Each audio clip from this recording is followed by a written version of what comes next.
Have you ever bought something just because it looked like a good deal? Argued with someone who seemed completely irrational while you were totally sure you were being reasonable? Or trusted a fact just because it made you laugh? That's not random. That's bias.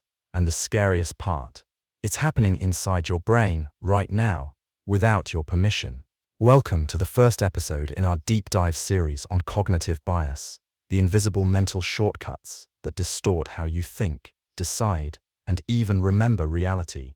This isn't just a top 10 list of psychology terms. This series is built to be complete, relatable, and mind-bending, covering the full range of cognitive biases, from the popular ones like confirmation bias, negativity bias, and anchoring, to the lesser-known effects that quietly shape your life every single day. There are dozens of them. Some affect how you shop, some change how you trust people, some literally alter what you see. In this video, we're focusing on biases that emerge when you're overwhelmed with too much information, the kind of mental traps that make you feel informed while quietly making you less rational.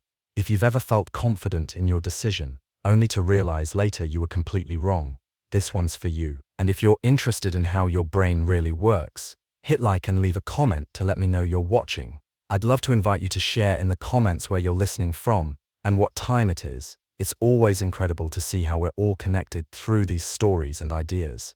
And don't forget to subscribe so I can deliver the rest of this series to you. Base rate fallacy. The base rate fallacy happens when you ignore general statistical information, the base rate, and focus instead on specific details that feel more relevant, more vivid, or more personal. It's when your brain says, forget the numbers, I know what I saw. Or worse, I just have a feeling. Let's break it down. Imagine this. You meet someone who's quiet, loves math, and spends a lot of time alone. You're told they could either be a librarian or a farmer. Which do you choose? Most people say librarian, because the description matches the stereotype. But statistically, there are way more farmers than librarians, especially in most parts of the world. The numbers say farmer is far more likely. But you ignored the base rate, because the description felt right. That's the fallacy. And it doesn't stop at harmless guesses. It affects judgment, trust, risk perception, and even justice. Let's say a rare disease affects 1 in 10,000 people. A test detects it with 99% accuracy. You test positive. What are the chances you actually have the disease? Most people say 99%, but the real answer, using base rate statistics, is closer to 1. Why? Because out of 10,000 people, 100 might test positive, but only one of those actually has the disease. The other 99 are false positives. The base rate, the actual rarity, makes all the difference, but your brain skips that. It sees a strong signal and forgets to ask, what's the background noise? This is why fear spreads faster than facts. You hear about a plane crash, and you feel like flying is dangerous, even though statistically, driving is far riskier. You see one story about a violent crime committed by someone from a certain group, and your brain starts building a narrative, even though the data doesn't support it. One vivid case, one anecdote, and the base rate disappears. And here's the dark twist. People use this bias to manipulate you. Marketers highlight rare success stories and downplay the thousands who failed. Scammers flash photos of lottery winners, never mentioning the millions who lost. Politicians point to emotional one-off events, ignoring larger, more important trends, because base rates are boring. But stories stick, and your brain wants a story, not a spreadsheet. Base rate fallacy isn't about being dumb, it's about being human. It's your brain shortcutting the math in favor of feeling right. But when the stakes are high, medical decisions, financial choices, legal judgment, ignoring the base rate can destroy you. Anchoring, or focalism. Imagine you walk into a store looking for a new jacket. The first one you see is $300. That feels expensive. But right next to it, there's another jacket, priced at $150, with a big red tag that says 50% off. Suddenly, it seems like a great deal. You feel smart grabbing it, like you just beat the system. But here's the question. Would you still think $150 was a good price if you hadn't seen the $300 one first? Most people wouldn't. That's anchoring bias, a mental shortcut where we rely too heavily on the first piece of information we see, even when it's completely unrelated or arbitrary. That first number, it becomes the anchor, and once it's in your head, everything else gets compared to it. This isn't just a theory, it's been tested. In a landmark 1974 study, psychologists Amos Tversky and Daniel Kahneman, yet the Nobel Prize winner, had people spin a random wheel that landed on either 10 or 65. Then they asked, what percentage of African countries are in the United Nations? The people who spun 65 guessed much higher numbers than those who spun 10. Even though the wheel was clearly random and meaningless, it still shaped their thinking. That's anchoring. Once your brain grabs the first number, any number, it sticks, and everything that comes after gets pulled in that direction. It shows up everywhere. Let's talk about negotiations. Say you're buying a car. The salesperson shows you a model that costs $50,000. You say, no way. Then they say, okay, how about this one? It's only $35,000. Feels reasonable, but it's still more than you wanted to spend. It feels like a deal only because you saw the $50K first. Flip the order. Show the $35,000 car before the $50K one, and $35K starts to feel expensive. That's not your logic talking. That's your anchor doing the thinking for you. Anchoring isn't just about numbers. It works on people too. Let's say someone tells you, this person is really difficult. Then you meet them. You notice every little behavior that supports that idea. But if you've first heard, they're super kind, you'd likely interpret the same actions in a more forgiving way. Psychologists call this priming, but it ties directly into anchoring. The first impression doesn't just shape your expectations, it becomes the standard everything else is measured against. And it gets darker. Anchoring plays a huge role in how we assess risk. After 9/11, for example, the number 977, the number of lives lost in the attacks, became an emotional and cognitive anchor. That number shaped the perception of future threats, even if the actual statistical risk of terrorism was much lower than other dangers like car crashes or heart disease. But those other risks weren't anchored in emotion and memory, so they felt smaller. That's the power of anchoring. It makes big things feel small if they follow a bigger number, and small things feel huge if they come after something tiny. And here's the worst part. Anchoring works even when we know it's happening. In another experiment, people were shown a roulette wheel rigged to land on random numbers. After spinning it, they were asked to guess the number of countries in Africa. Even though the participants knew the number was random, their guesses still leaned toward it. The bias wasn't logical, it was automatic. This shows up in sales, was $299. Now just $99. Job interviews. This role typically pays around $60,000. Real estate. This house is valued at 1p2m, but we're offering it for $999K. Politics. Repeating big numbers, deaths, dollars, deficits, so that smaller ones feel trivial by comparison. Anchoring distorts context, and context shapes judgment. Distinction bias. Let's say you're shopping for headphones. You're comparing two models side by side. One has slightly better sound, the other is more comfortable. The first one is $20 more. Side by side, that sound quality seems obvious. You think, it's only $20 for better audio, I'll take the upgrade. But here's the twist. If you had only tried that worse pair by itself, you probably would have thought, wow, these sound great. That's distinction bias. Your tendency to overemphasize small differences when comparing things side by side, even when those differences don't matter much in real life.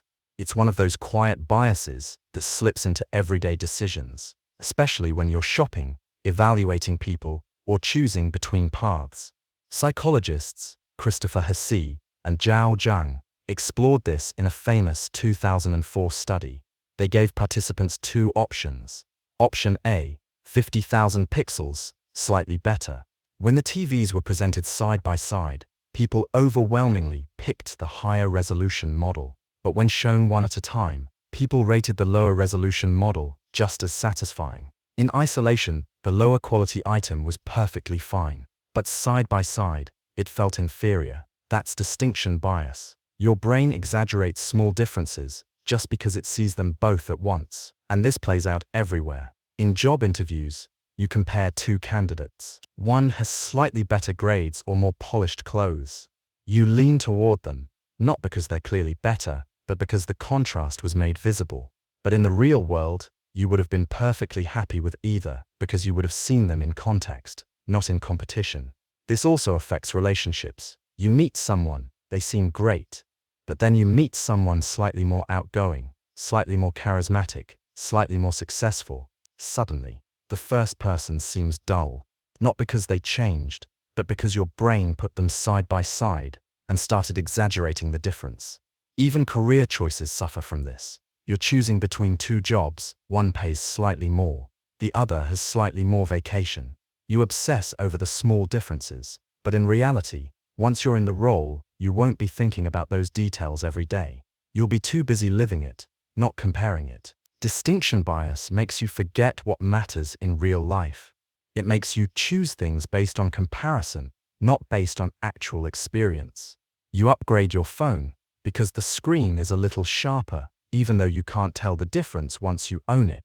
You pick the more expensive coffee machine because it has one extra button, even though you'll use the same setting every morning. You're not choosing what's better for you, you're choosing what looks better in comparison, and that's the danger. Distinction bias doesn't just distort your judgment, it creates regret. You make decisions that feel right in the moment, then wonder why they don't feel satisfying later, because you weren't choosing based on value. You were choosing based on contrast that only mattered in the moment of decision. Availability heuristic. You hear about a plane crash. Suddenly, flying feels dangerous. You read about a violent crime in your city. You start checking your door locks twice. A friend tells you about someone who died young, and now you're Googling symptoms at midnight. None of these things are likely, but they're fresh in your mind. So your brain gives them more weight than they deserve. This is the availability heuristic, a mental shortcut where we judge the probability of something based on how easily examples come to mind. The more vivid or recent the memory, the more likely we think it is, even if it's incredibly rare. Real-world example. Let's say two things happen this week. 1. A school shooting hits the national news. 2. Hundreds of people die from heart disease. Guess which one you think about more. Guess which one shapes your fear, your opinions, your voting. It's not heart disease.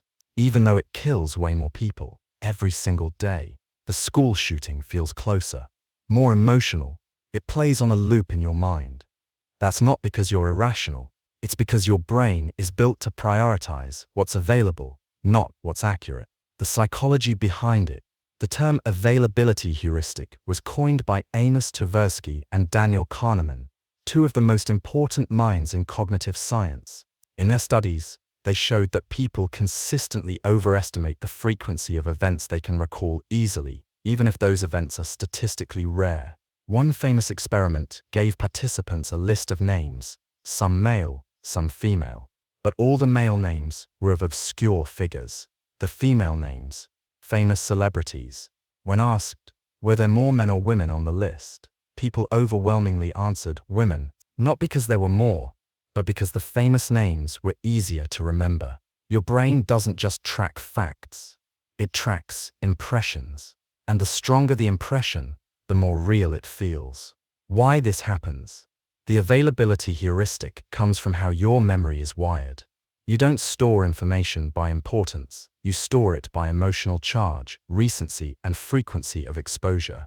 The news, for example, amplifies this bias constantly. If a specific kind of crime gets media coverage, you begin to think that crime is more common, even if crime statistics say otherwise. Politicians know this. So do advertisers. So do scammers. If fear-based headlines, repeated imagery, anecdotes over data, they feed your availability bias, because if it feels true, it doesn't matter if it is true.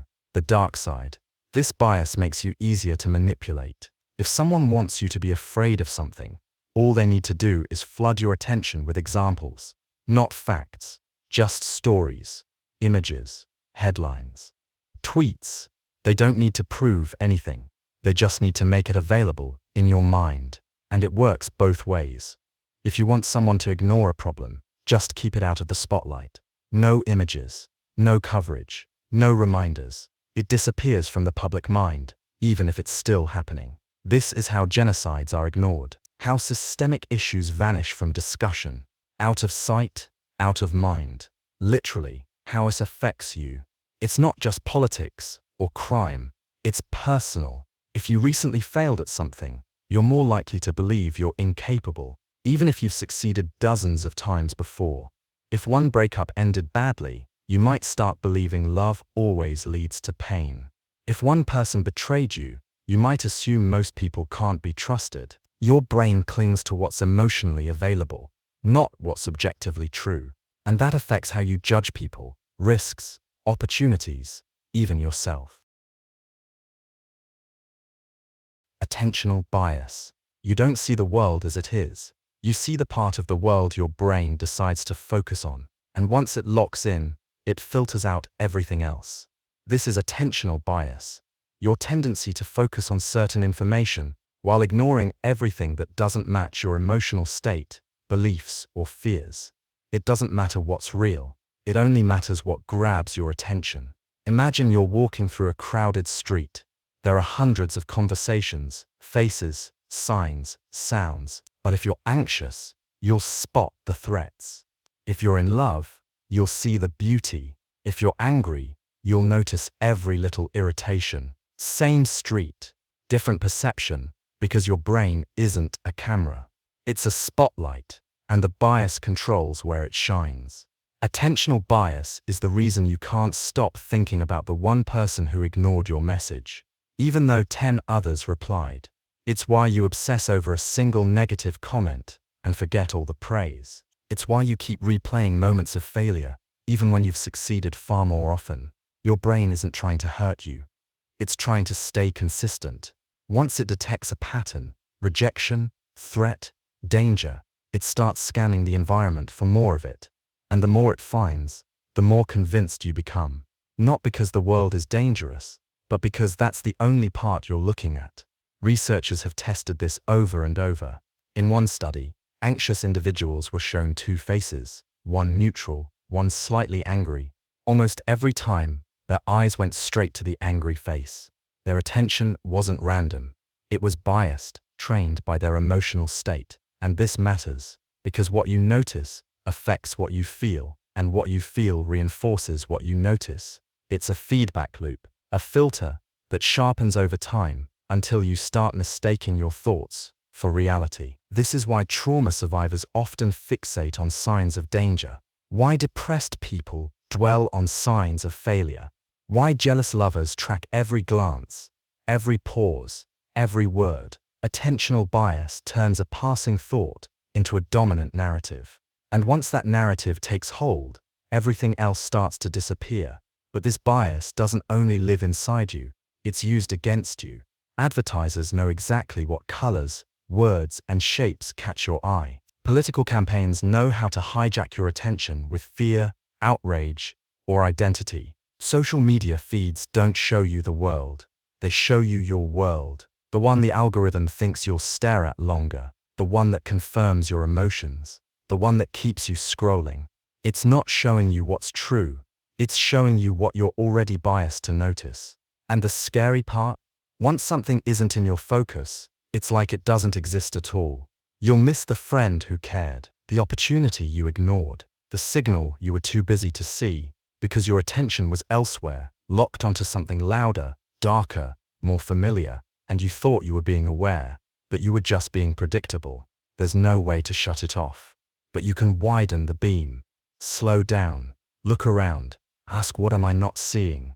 Because whatever your mind is locked on right now might be the very thing that's keeping you blind. Omission bias. You think you're a good person because you didn't do anything. You didn't lie. You didn't cheat. You didn't cause harm. But here's the thing.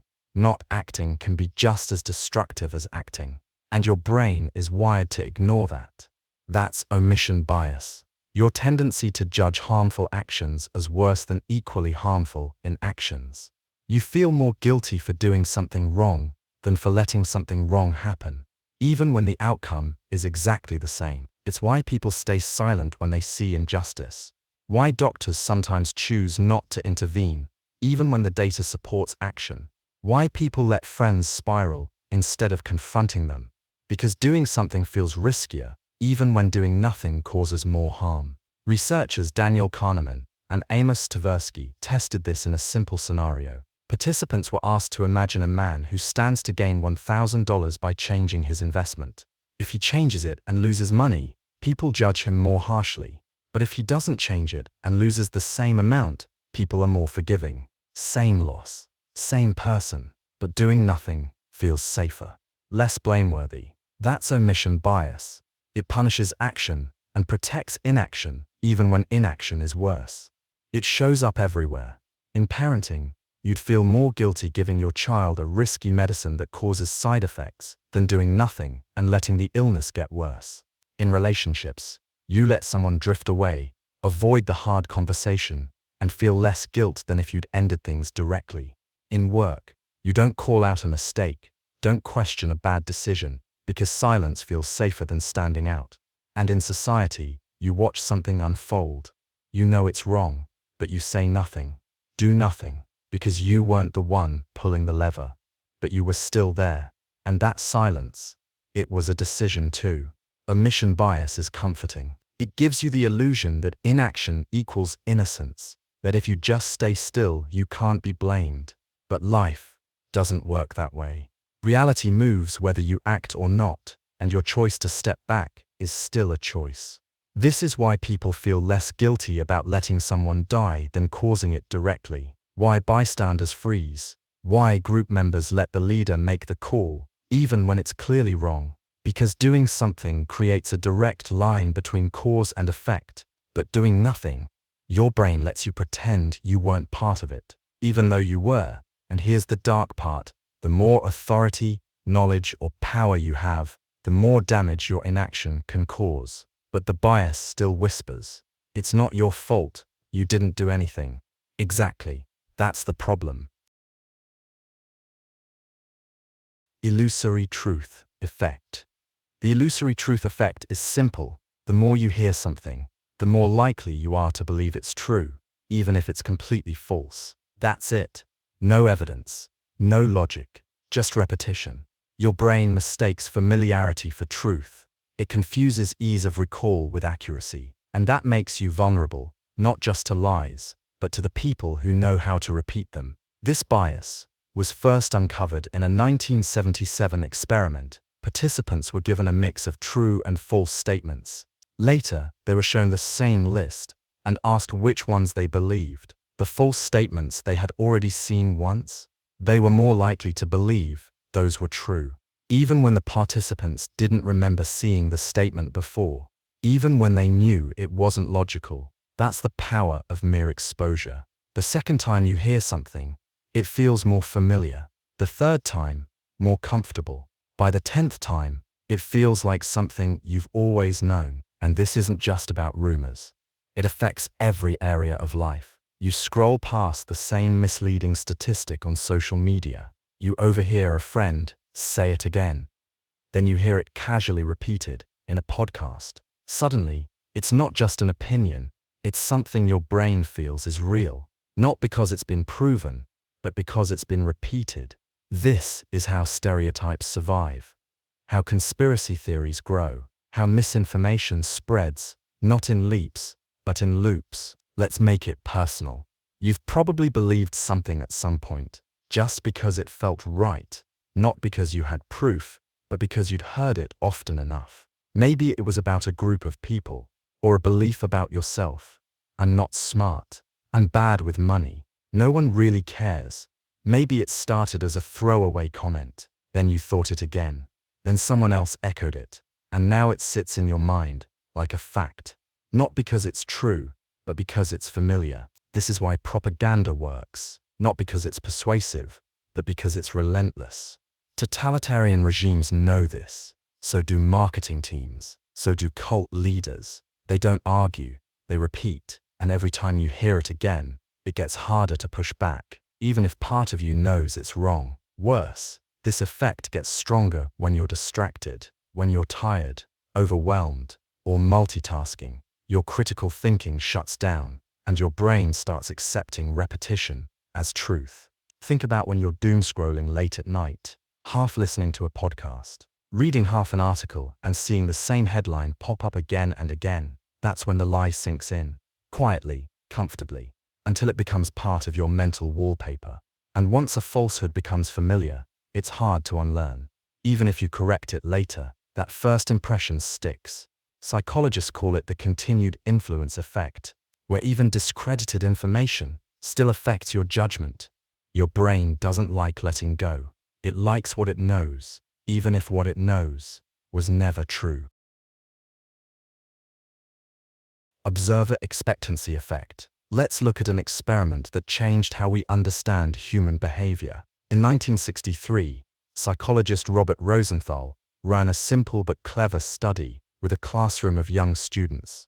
At the beginning of the school year, he gave the teachers a list of students labeled as intellectual bloomers. These were kids who, according to tests, were expected to perform exceptionally well by year's end. But here's the twist. The names were chosen completely at random. There was no difference between these students and any others. Still, when the year ended, the intellectual bloomers showed significantly higher gains in IQ and performance. Why? Because the teachers expected more from them, and those expectations subtly changed how they treated them.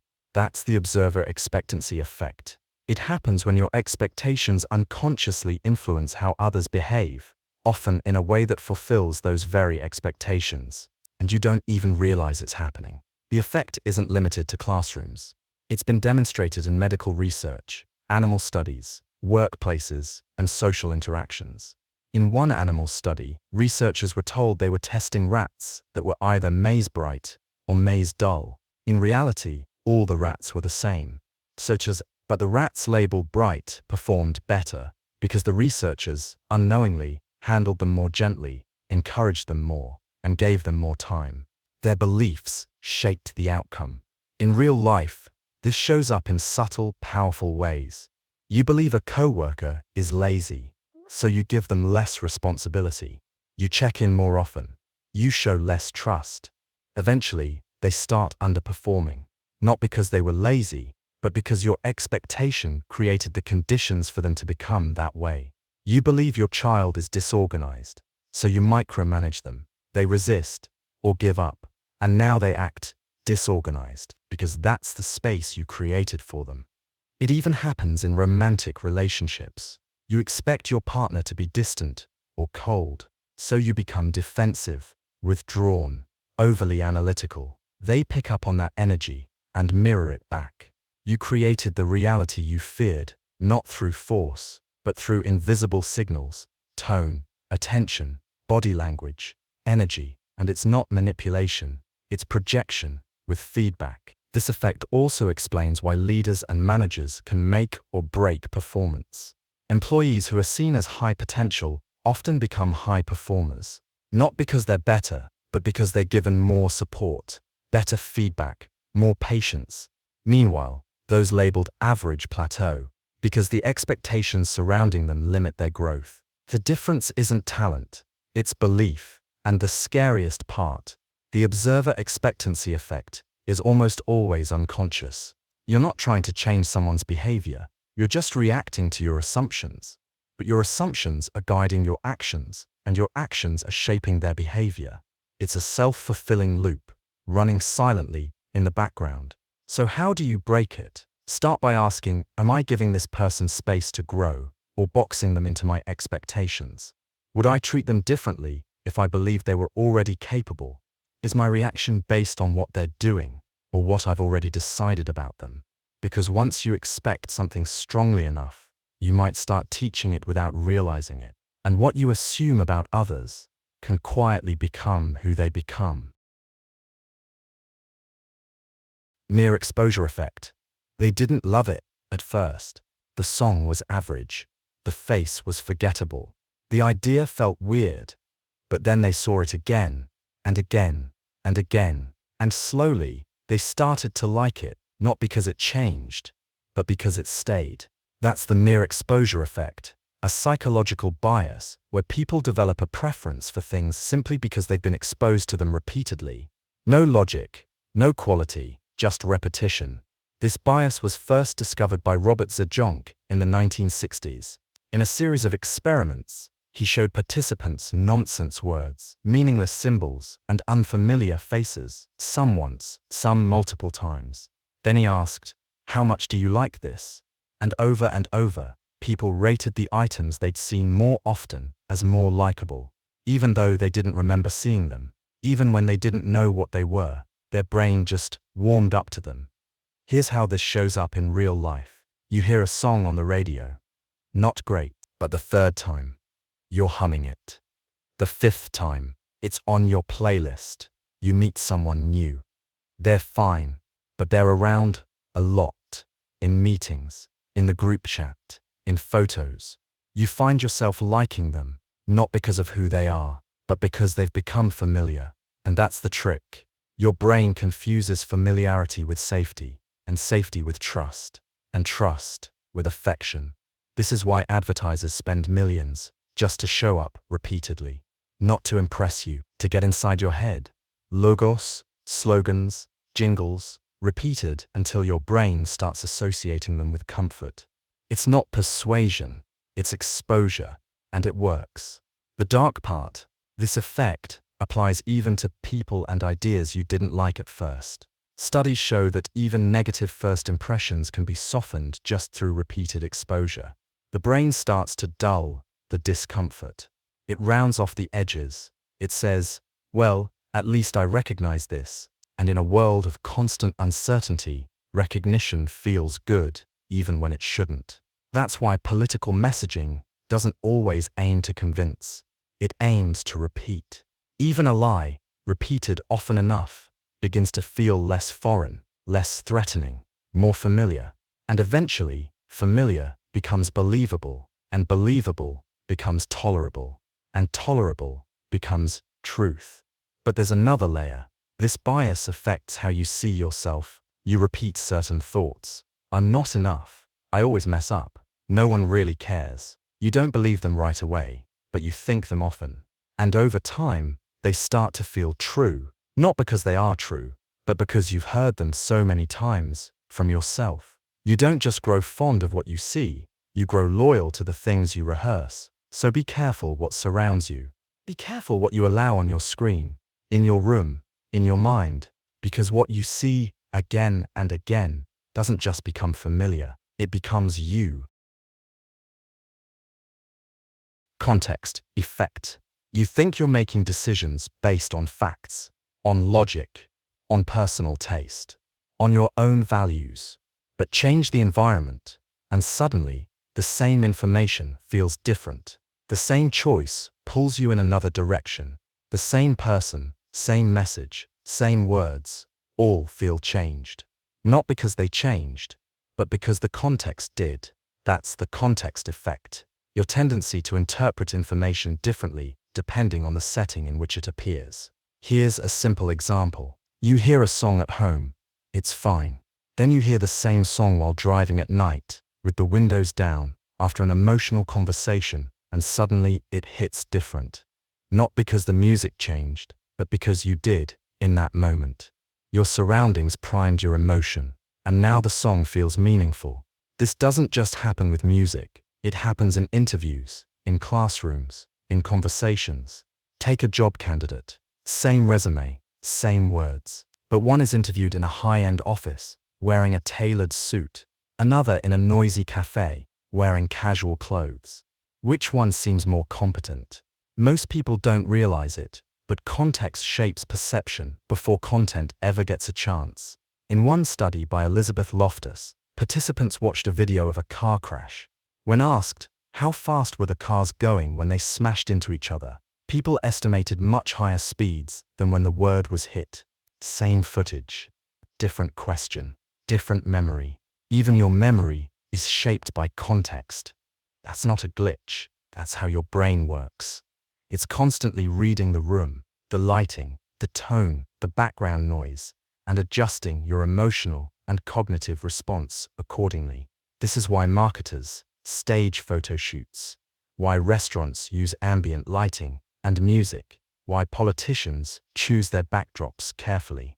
Because they know you're not judging the message. You're judging how it feels in the room it lives in, but it gets darker. Because context doesn't just affect how you view others, it affects how you view yourself. Think about it. You act differently at work than you do at home. You feel smarter in a library, more insecure in a crowded gym, more generous around friends, and more guarded in a corporate boardroom. It's not that you're being fake, it's that your brain is context sensitive. It adjusts your behavior to match the setting, often without your permission. This is why people feel confident in one environment and completely lost in another. Why some people thrive in chaos and others need silence. Why your real self isn't fixed. It's fluid and heavily influenced by where you are, who's watching, and what surrounds you. The scary part, most of this happens beneath awareness. You don't notice how the background changes the foreground. You just feel different and assume you changed. But you didn't. Not really. Your context did. And your mind, obedient as ever, followed along. Cue-dependent forgetting. You didn't forget. You just lost the key. That's how memory works, not like a bookshelf, but like a locked room. And unless the right cue shows up, the door stays closed. This is cue-dependent forgetting. The idea that you don't lose memories because they're gone. You lose them because the trigger that brings them back is missing. It happens all the time. You walk into a room and forget why, but go back to where you started, and suddenly you remember. Why? Because the environment, the smell, the lighting, even the angle of your body was part of the memory. It was the access code. And once that context disappears, so does your ability to retrieve the memory. This effect was studied in a classic experiment by Godden and Badley in 1975. They had divers learn lists of words, some underwater, some on land. Then they tested them in the same or opposite environment.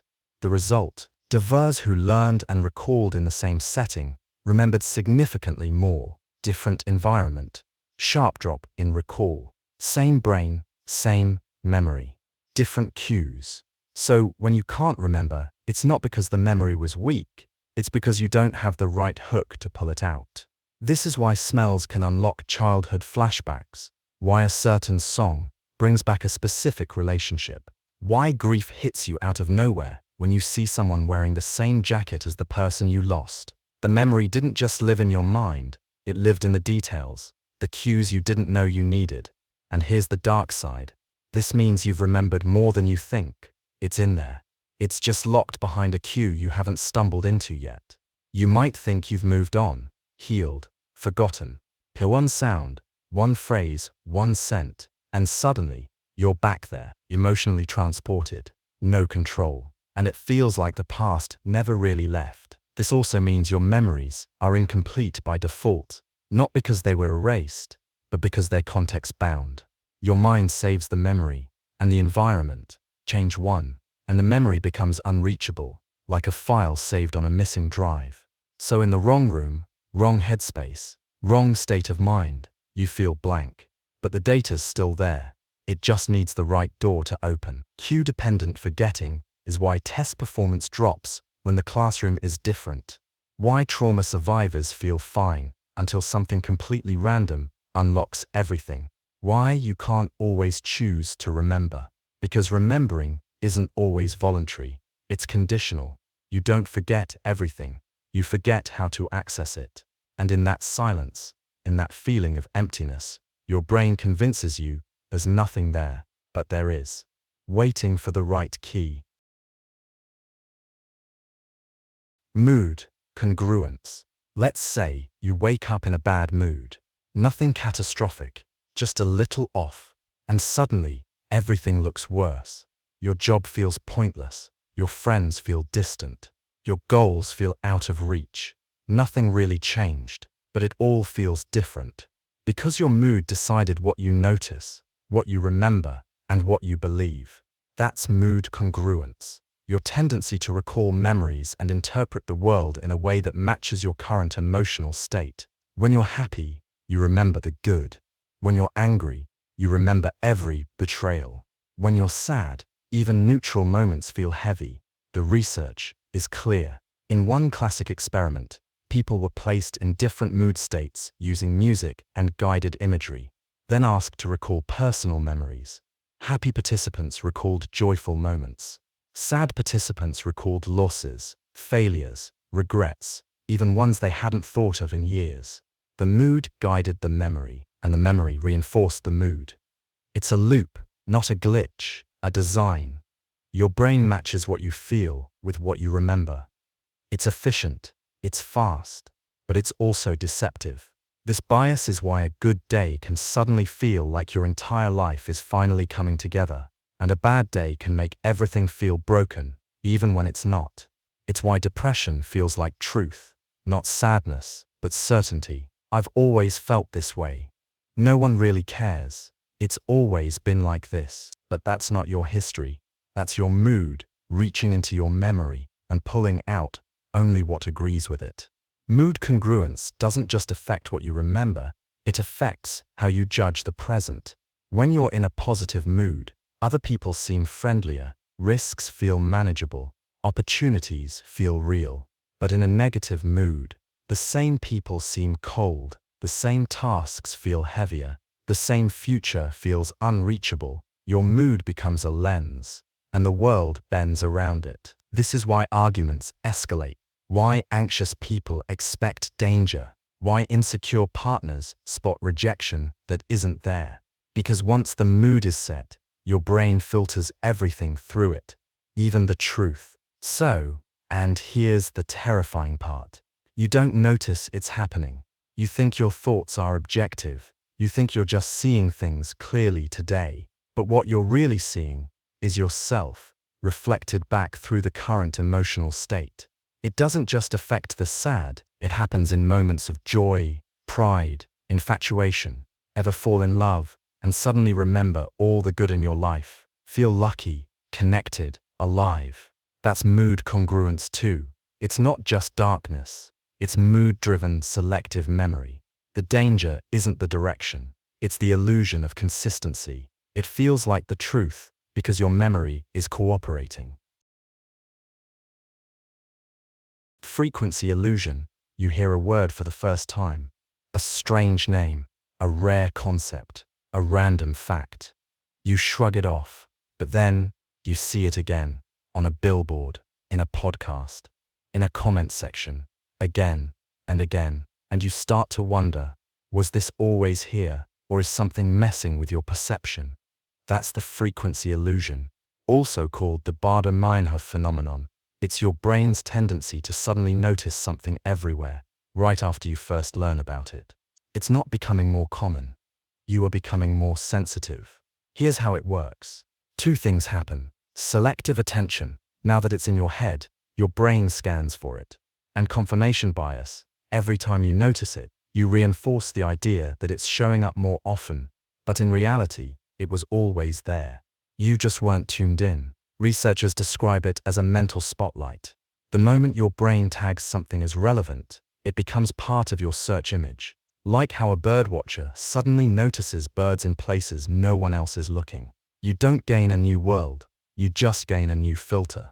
This effect was first documented in casual psychology discussions in the 90s, named after a German terrorist group that one person kept hearing about after first encountering the name. Since then, the term's gone mainstream, but the underlying mechanism is pattern recognition gone rogue. It's not just trivia or vocabulary. It happens with people, ideas, even emotions. Ever start thinking about a specific number, and then see it everywhere? Hear about a medical condition, and suddenly everyone on social media seems to have it. Feel anxious, and now you notice every little danger, every bad headline. That's your brain, locking onto a new frequency, and ignoring everything that doesn't match. This illusion can make you feel paranoid, like the universe is sending signs, like something's trying to tell you something. but it's not the world speaking louder. It's you listening differently. Marketers use this effect all the time. Introduce a new product, repeat the message just enough, and then let your brain do the rest. Suddenly, it feels like everyone is talking about it. And that perceived frequency, it builds trust, urgency, FOMO. Politicians do it too. Mention a threat once, then every unrelated incident becomes part of the same pattern. You start seeing what they want you to see, not because they changed reality, but because they changed your focus. And the most dangerous part, this illusion doesn't feel like an illusion. It feels like awareness, like you're waking up to something, when really, you're just narrowing your field of view. So next time something seems to be everywhere, ask yourself, is it really more common now? Or did I just start paying attention? Empathy gap. They say they understand, but they don't. Not really. They tell you to calm down when you're shaking, to move on when you can barely breathe, to think rationally when your world is collapsing. You try to explain the panic, the grief, the craving, the rage, and they look at you like you're overreacting. That's not cruelty. That's empathy gap. The human brain's failure to understand what it feels like to be in a different emotional or physical state. When someone is calm, they can't imagine being out of control. When someone is full, they can't understand hunger. When someone feels safe, they underestimate fear. And when someone is in pain, they forget what peace even felt like. It works both ways, from the outside in and from the inside out. This concept comes from behavioral economist George Loewenstein, who showed how we underestimate the power of emotional and physiological states. In one study, people were asked how they'd react to being tortured, addicted, or left in the cold. Most people said they'd stay rational, say no, stay strong. But when placed in even mild discomfort, their answers changed dramatically, because empathy requires imagination, and the brain isn't great at imagining states it's not currently in. That's why people judge others harshly from a distance. Why we look down on addicts until we feel withdrawal. Why we shame trauma victims until we feel helpless ourselves. Why we say, I'd never do that, until the conditions align and we do exactly that. Because when we're not feeling it, we assume we'd handle it calmly, cleanly, logically. That's the empathy gap speaking. Not wisdom, just emotional blindness. It affects relationships. You argue when you're calm, expecting the other person to just talk. But they're trembling, furious, sobbing, and you think they're being dramatic because your calm state blocks your ability to feel theirs. And when you're the one losing control, you wonder why they don't get it, why they're so cold, so distant. Same reason. The gap goes both ways. It even affects how we judge ourselves. You make promises while calm. I won't text them again. I won't eat that. I'll stay cool this time. But you're making that promise from a state that's incapable of predicting the you who will exist in the grip of stress, fear, desire, or pain. And when that moment comes, you break your promise, not because you're weak, but because the calm version of you couldn't understand the storm that was coming. This is how people fail each other and themselves, not out of malice, but because their emotional state becomes a prison. It shuts out every other experience, it narrows perspective, and it makes understanding feel impossible. So, when someone says, I get it, and they clearly don't, it's not always arrogance. It might just be that their brain literally can't feel what you feel. Yet, empathy isn't natural. It's work. It's the painful act of reaching across that gap and letting someone else's state infect your own clarity. Most people don't want to do that. And most of the time, neither do you. Bizarreness effect. Let's say you're asked to remember two things. A normal sentence like the cat sat on the mat, and a bizarre one like the octopus wore a cowboy hat and robbed a bakery. Which one sticks? Exactly. That's the bizarreness effect. Your brain's tendency to remember strange, unusual, or absurd information better than ordinary facts. The weirder it is, the more likely it is to stay. This bias comes from how memory is stored. When something stands out, it gets more attention. More attention means deeper encoding. Deeper encoding means stronger recall. It's not about importance. It's about novelty. Your brain tags it as interesting, which makes it easier to find later. Psychologists have tested this for decades. In one study, participants were shown lists of words and images, some normal, some absurd. Later, they were asked to recall as many as possible. The result? Bizarre items were remembered more often, even when they had no meaning, just because they were strange. The effect is so reliable that researchers use it to intentionally test memory systems. Weird and memorable. Now, here's where it gets disturbing. It means your brain is more likely to remember trauma than peace, violence than calm, abuse than affection. Because what's strange, what's abnormal, gets burned into your memory, even when you want to forget. And it doesn't stop with memory. This effect is used against you every day. Marketers design bizarre ads because they know weirdness cuts through the noise. Politicians say shocking things, not to persuade you, but to be remembered. Scammers create wild, unbelievable emails because the only people who fall for them are the ones not filtering for logic. The bizarreness isn't a flaw, it's the bait. Even online culture plays into this. Memes go viral when they're absurd, not because they're meaningful, but because your brain can't forget them. Our entire attention economy runs on this bias. The more unusual, the more visibility, the more visibility, the more control. And then there's the personal cost. And you might remember the one awkward thing you said 5 years ago, but forget the dozens of normal kind conversations since. You remember the one weird look someone gave you, not the days they were neutral or kind. Because bizarreness hijacks your brain's filing system. And now the rare, the strange, the uncomfortable feels bigger than it is. So what does this mean? It means your memories are not fair, not balanced, not honest. They're biased toward the bizarre. And the more unusual something is, the more control it has over how you see the world. Even if it was meaningless, even if it was a fluke, even if it shouldn't matter, but your brain doesn't care. It remembers what stands out, not what counts. Humor effect. You remember the joke, not the data, not the context, just the punchline. Someone made a sarcastic comment about a serious issue, and now that's the version that stuck. You laughed, and now the memory is cemented, even if it was misleading, offensive, or wrong. That's the humor effect.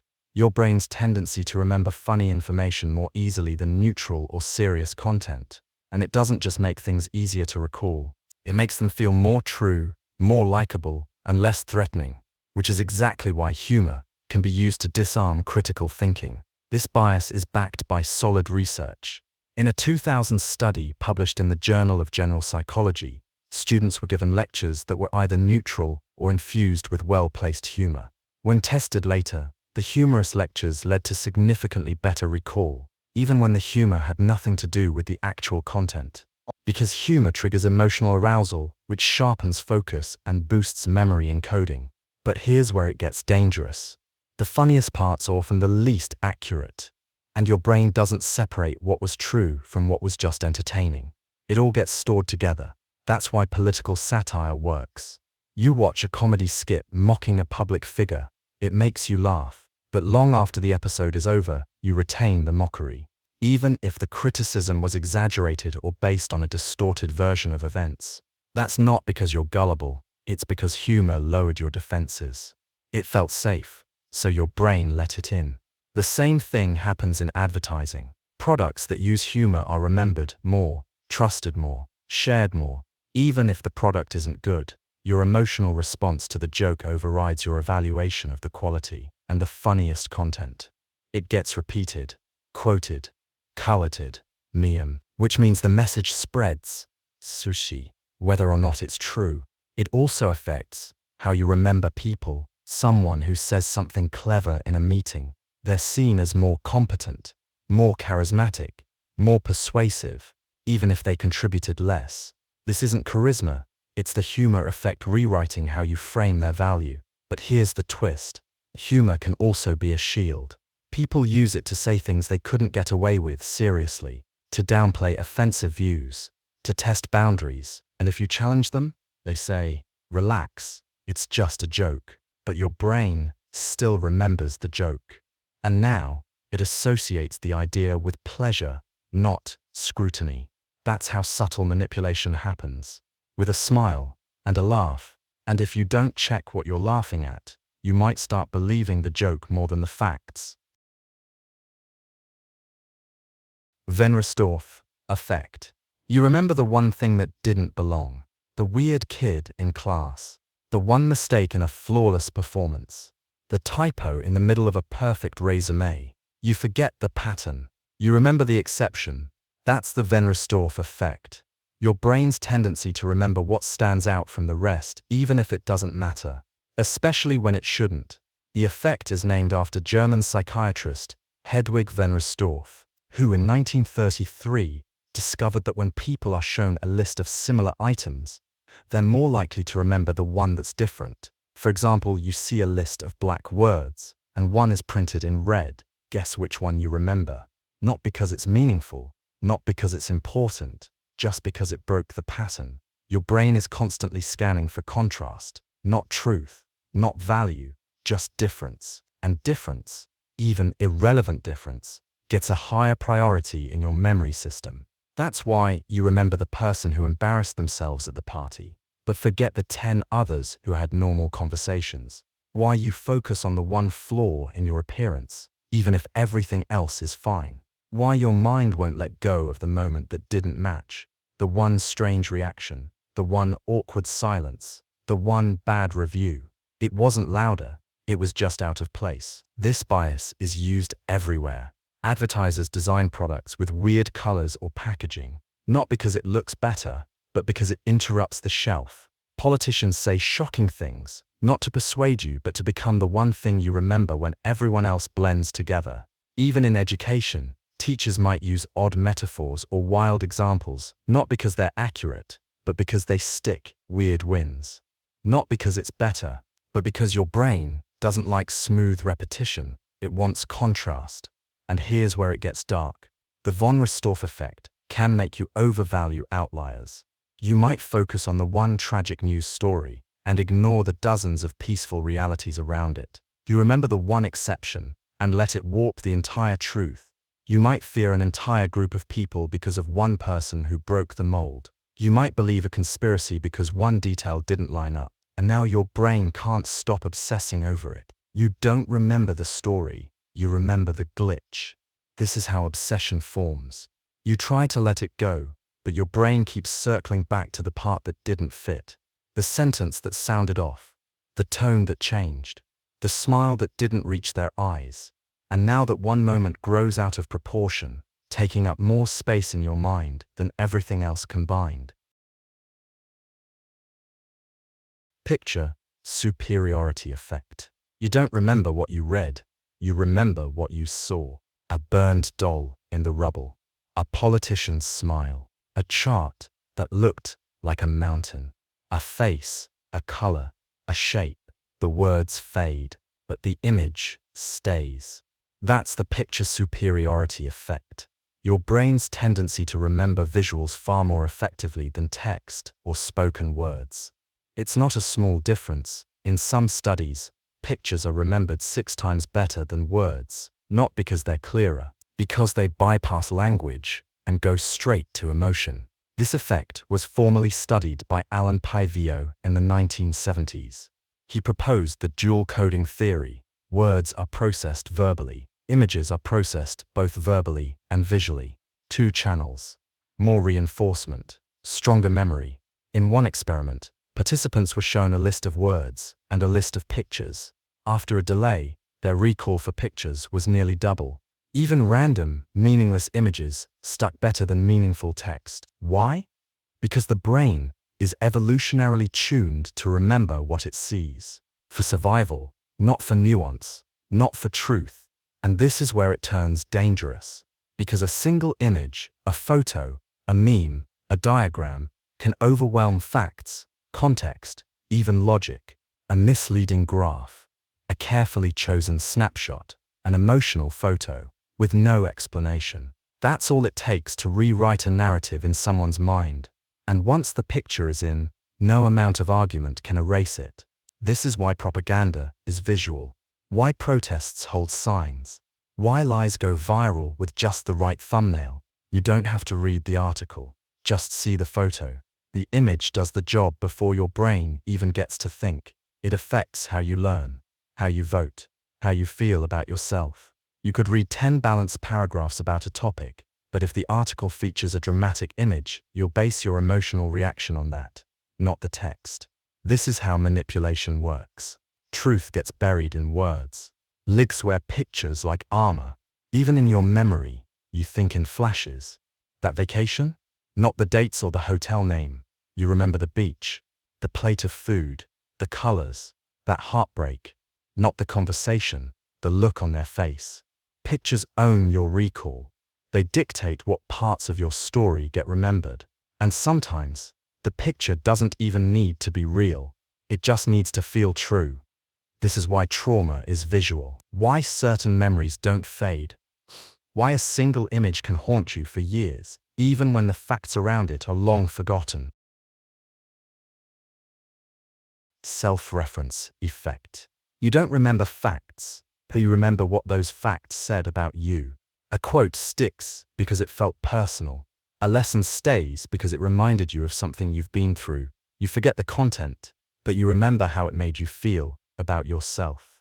That's the self-reference effect. Your brain's tendency to remember information better when you relate it to your own life. If it connects to your identity, your story, your emotions, it becomes sticky. It gets priority. It lives longer. This effect is well documented in cognitive psychology. In one experiment, participants were given a list of adjectives. They were asked to process them in different ways. Is this word uppercase? Is it a synonym of something else? Does this word describe you? Words connected to the self, remembered far more often, not because they were special words, but because they touched a personal frame. The moment something involves you, your brain shifts gears. It says, save this. This is why you remember certain feedback forever.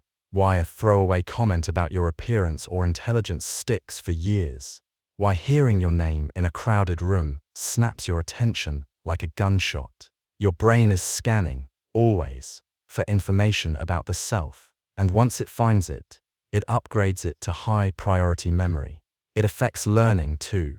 If something relates to your goals, your interests, your past, you learn it faster.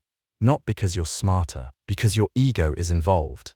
Self-reference turns a dry idea into something meaningful, and meaning is the currency of memory. But this effect doesn't just explain memory, it explains manipulation. Marketers use it constantly. People like you are choosing this. This is designed for your lifestyle. It doesn't matter what they're selling. As long as it feels personal, your brain latches on. And the worst part, once the idea is in, it feels like you came up with it. That's how influence sticks. Not through argument, but through identity. Social media runs on this. You see yourself in memes, videos, quotes, and you remember them, not because they're true, but because they mirror something inside you. Even if it's unhealthy, even if it's distorted, if it feels like it reflects you, your brain keeps it. Which means you're not just curating your feed is curating you. The self-reference effect is why certain trauma stays sharp. It wasn't just something that happened, it was something that happened to you. You attached meaning, you attached identity, and now it's anchored in your memory like steel. Negativity bias. You remember the one thing that went wrong, not the dozens that went right. You replay the insult. You forget the praise. You carry the failure. You overlook the growth. That's negativity bias. Your brain's built-in tendency to focus more on negative experiences, emotions, and information than positive ones. You don't just notice the bad more, you feel it more. You remember it more. You give it more power. And it's not a glitch. It's evolutionary. In the wild, ignoring good news cost you nothing. But ignoring bad news could get you killed. Our ancestors survived by paying close attention to threats, snakes, cliffs, betrayal, rejection. Pain taught fast. Joy didn't have to. Your brain still runs on that ancient code, which means it overweights the bad, even when you're safe, even when you know better. Neuroscience confirms it. Negative stimuli produce more neural activity than positive ones. They're processed more deeply. They trigger stronger emotional and physiological responses. They linger longer in memory storage. In fact, research by Roy Baumeister found that it takes 4 to 5 positive events to counteract the psychological impact of one negative event. You read that right. One bad thing outweighs 5 good ones. This bias shows up everywhere. You could receive a dozen compliments, but it's the one rude comment that plays in your head at night. You could be proud of your progress, but you fixate on the one mistake you made in front of others. Someone could love you for years, and you'll still obsess over the moment they look disappointed. Because your brain doesn't measure moments equally. It keeps a scoreboard where pain is worth more points. And this is exactly how people get trapped in self-doubt, in abusive relationships, in chronic anxiety. You remember the argument, not the resolution. You remember the rejection, not the connection. You remember the fall, not the climb. Negativity burns deeper, and that burn becomes your truth. This is why news is mostly bad. Why headlines are written to scare. Why social media algorithms push outrage, fear, scandal. Because the bad gets more clicks, more attention, more memory. Not because it's more true, but because your brain reacts to it more strongly. Outrage spreads faster than reason. Pain sticks harder than peace. That's not society's fault. That's your biology. And here's the dark part. Negativity bias trains your expectations. You expect people to disappoint you. You expect the future to fall apart. You expect the worst because it hurts more to be surprised by pain than by joy. And when you expect pain, you find it, even if you have to imagine it. So ask yourself, is the world really this dark? Are you really this broken? Or is your brain just paying more attention to the shadows than the light? Because if you're always remembering the worst, maybe it's not the world that needs changing. See, maybe it's the filter you didn't know you were using. Conservatism. Imagine someone tells you, this restaurant is terrible. You trust them, so you believe it. Months later, you hear from multiple friends that it's actually amazing. You see 5-star reviews. The chef wins an award. But still, you hesitate. You keep thinking, wasn't it supposed to be bad? That's conservatism bias. Your mind's tendency to cling to initial beliefs and underweight new evidence, even when the new evidence is stronger, more accurate, and more recent. You formed an opinion early, and now everything else has to fight harder to change it. The name comes from the idea of conserving beliefs. Your brain prefers stability over disruption, but in doing that, it resists updating itself, even when the update is long overdue.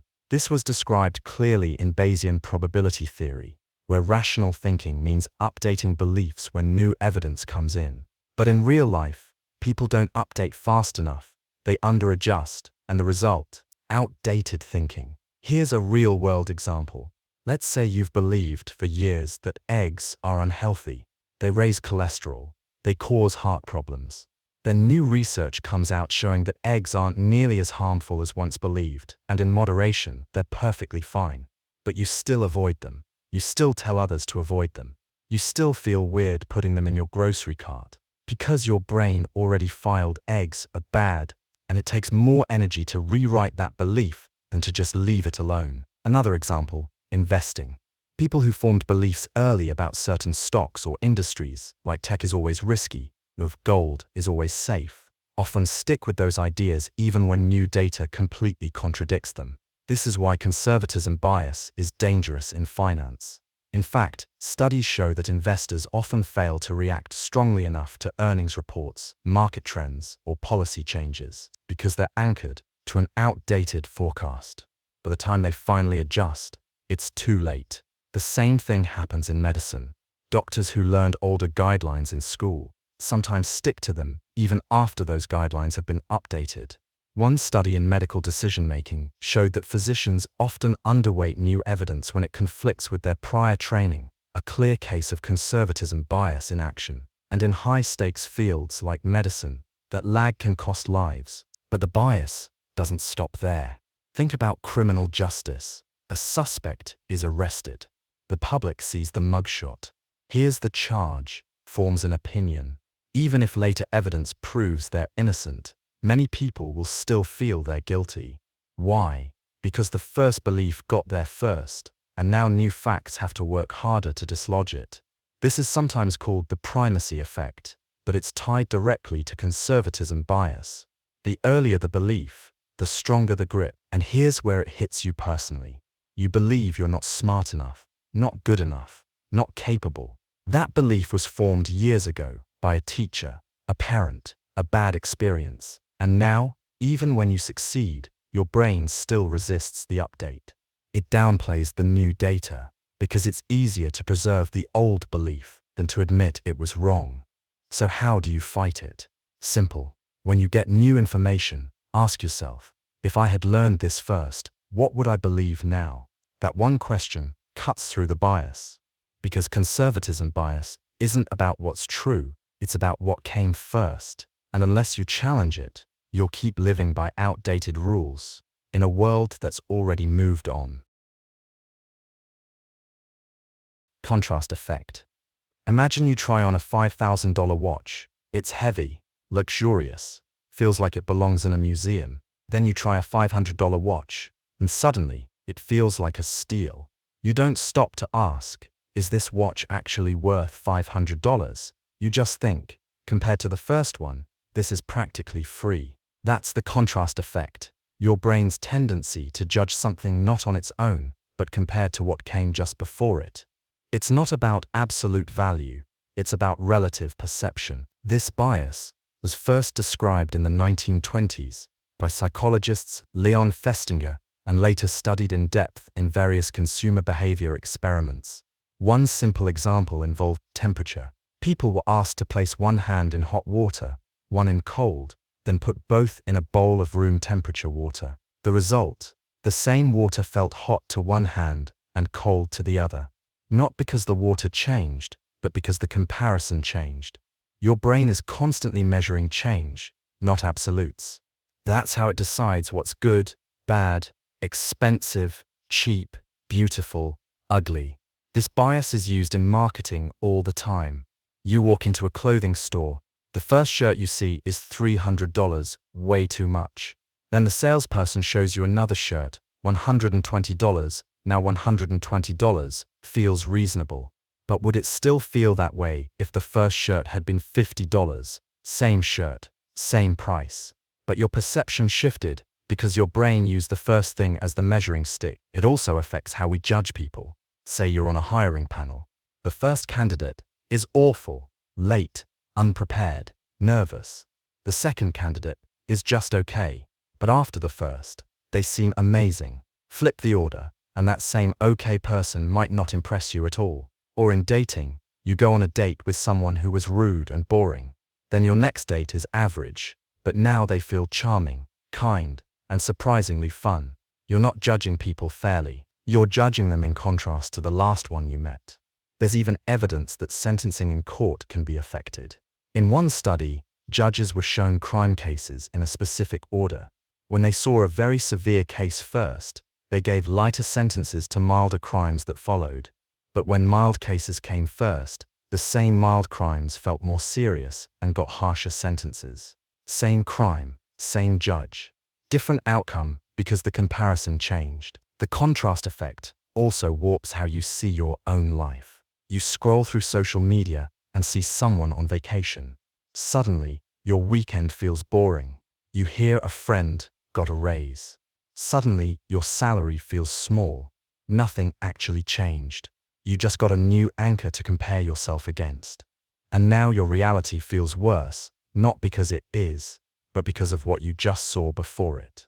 And here's the worst part. This bias is fast. It kicks in before logic has a chance to speak. You don't stop to ask, is this objectively good?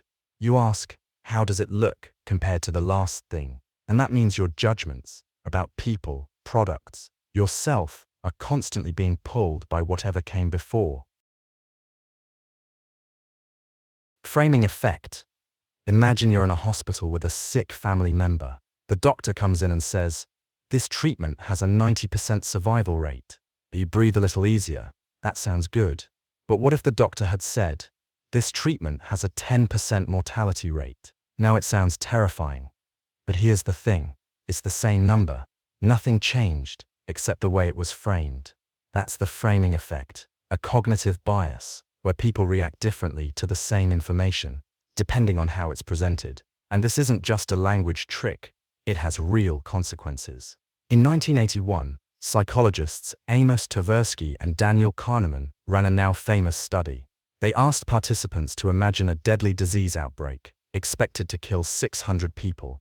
They offered two options for treatment. Option A, 200 people will be saved.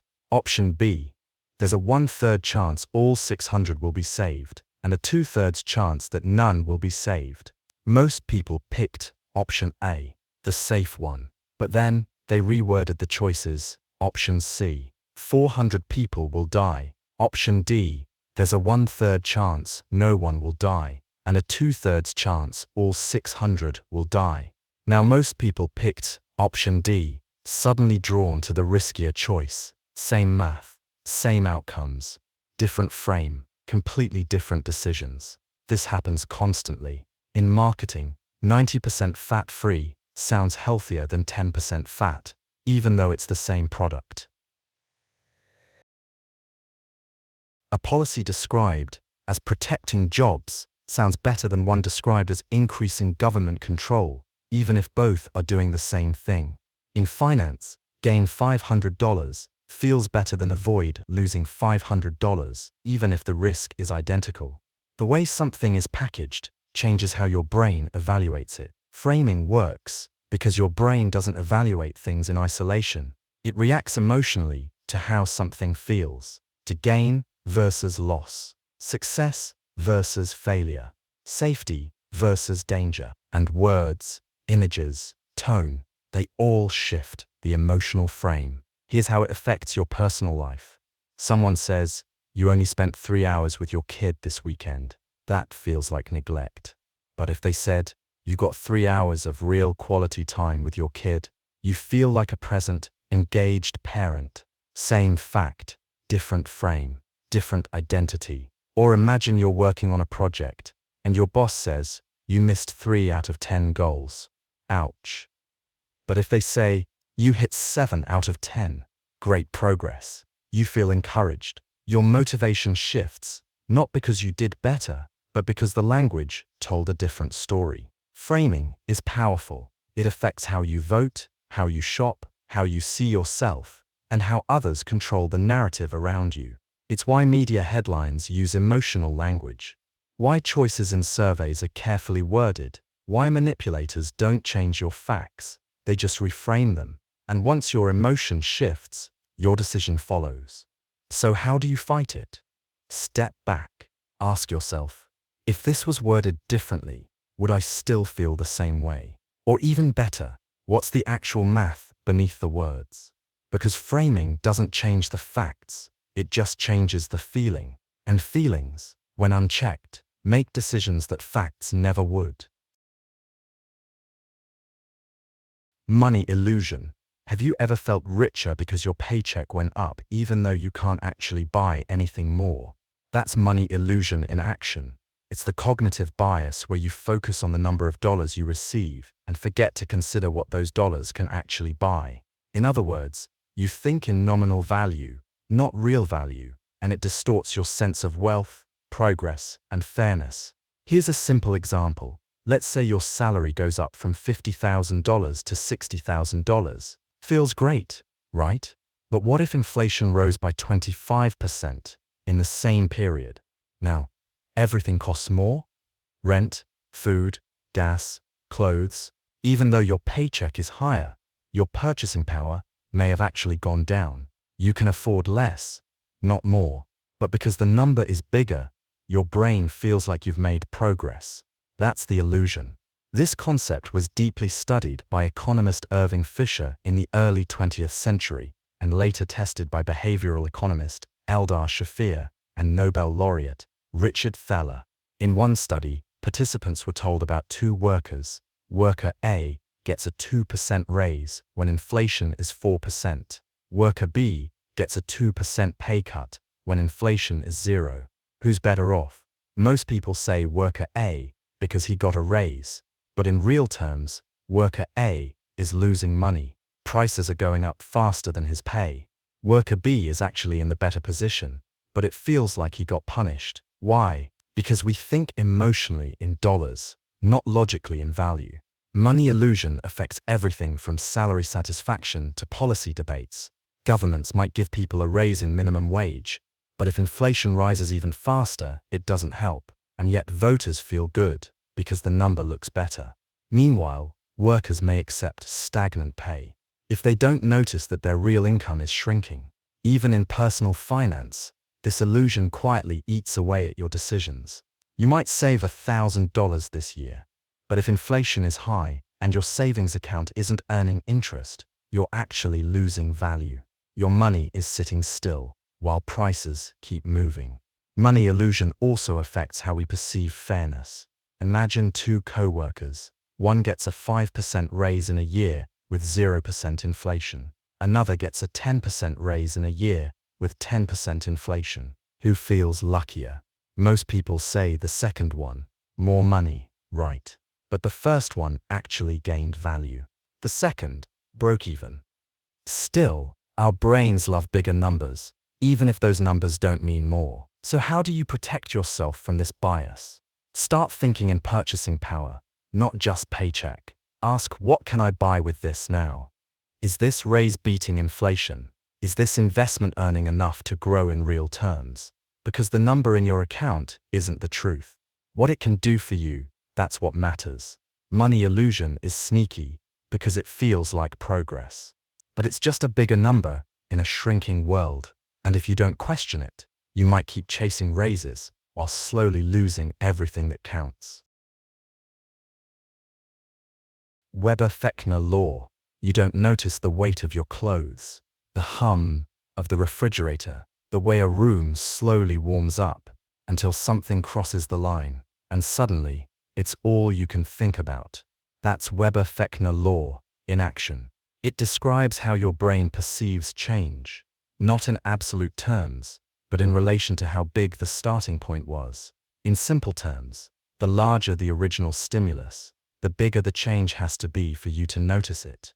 And that rule applies to sound, weight, brightness, prices, pain, even justice. This law comes from the work of two 19th century scientists, Ernst Weber, who first studied the concept of just noticeable difference, and Gustav Fechner, who formalized it into a mathematical principle. Let's say you're holding 1 pound, add 1 more pound, you notice it. But if you're holding 100 pounds, you won't notice an extra pound at all. Your brain isn't measuring the weight, it's measuring change compared to what was already there. This principle holds across all your senses. That's why a single candle lights up a dark room, but barely changes anything in a bright one. It's why a whisper in silence startles you, but shouting in a concert doesn't stand out at all. And here's where it gets dangerous. Because when change happens gradually, your brain doesn't sound the alarm. Prices increase a little at a time. Workload grows hour by hour. Your tolerance for stress expands quietly. You adapt until suddenly it breaks you. Take inflation. If gas prices jumped $2 overnight, you'd protest, you'd notice. But when they rise by 10 cents here, 15 cents there, you just absorb it. Until one day, you're paying double, and it feels normal. This is the Weber-Fechner Law, quietly reshaping your tolerance. It shows up in relationships too. A partner becomes less attentive, slightly more critical, more distant. But because the change is slow, you don't recognize the decline. Until one day, you feel unloved and wonder how it got this bad. The same thing happens in work culture. Your boss adds one more task, one more late night, one more responsibility. Each feels small, but cumulatively, they break you. And by the time you realize you're drowning, you've already normalized it. Your brain didn't register the danger because no single step was big enough to trigger an alert. Advertisers use this law too. They increase prices slowly, a few cents at a time. You don't stop buying because compared to the original price, the increase feels too small to matter. But stack those cents over a year, you've paid hundreds more without noticing. Weber-Fechner explains why people stay in bad systems, why they tolerate exploitation, abuse, manipulation, not because they're weak, but because no single change felt big enough to push back against. Your mind adapts, and adaptation becomes surrender. Confirmation bias. Thus, you Google a question you already think you know the answer to, and somehow, every result you click agrees with you. You argue with someone, and every point you make, you find an article to back it up, a tweet, a video, a quote. You feel more right, more certain, more confident. But you're not searching for truth. You're searching for validation. That's confirmation bias, your mind's tendency to seek out favor and remember information that confirms what you already believe, while ignoring or minimizing anything that contradicts it. You don't notice you're doing it. It feels like research, but it's really just reinforcement. This bias is one of the most studied in psychology. In 1960, psychologist Peter Wasson ran a classic experiment. He gave participants a sequence of numbers, 2, 4, 6, and asked them to guess the rule behind it. They could test other number sets and get a yes or no in response. Most guessed things, like even numbers, or increasing by twos. They tested only examples that fit their guess, 8, 10. They got yes, and felt confident. But the real rule, any three ascending numbers, like 1, 2, 3, or 10, most people failed to find it, because they only tested what confirmed their theory, never what might disprove it. That's confirmation bias. You look for the yes, you avoid the no. And it doesn't just affect abstract reasoning, it shapes your relationships, your beliefs, your entire worldview. If you believe someone is rude, you'll notice every sharp tone, every missed text, every eye roll. You won't see the moments they were kind, helpful, soft, not because they weren't there, but because your brain filtered them out. It shows up in politics all the time. If you lean one way, you watch your side's news, follow your side's influencers, scroll your side's feeds, you feel informed. But you're really being narrowcasted. You're hearing the same conclusion, repeated in different voices. And when you do hear something that contradicts you, you dismiss it, call it biased, fake, ignorant, because accepting it would require you to update your belief. And that takes more mental energy than just reinforcing the old one. Confirmation bias also plays a huge role in conspiracy theories. You start with a suspicion, then you collect evidence that supports it, and ignore the mountain of evidence that doesn't. The more you search, the more it proves your belief, and every challenge just becomes part of the plot. It's not stupidity, it's psychology.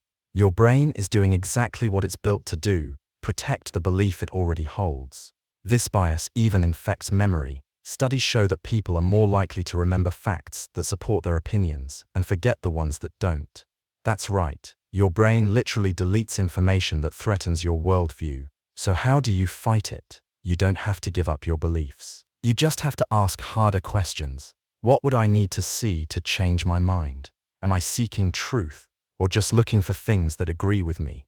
Have I tested the opposite side fairly? Because truth doesn't always come with a like button. Sometimes it punches you in the ego first, and if you're not willing to get uncomfortable, you're not really thinking, you're just echoing. Congruence bias. Let's say you're trying to figure out whether your friend is ignoring you. You text them something you know they'd usually respond to. They don't reply. You think, see, they're clearly avoiding me.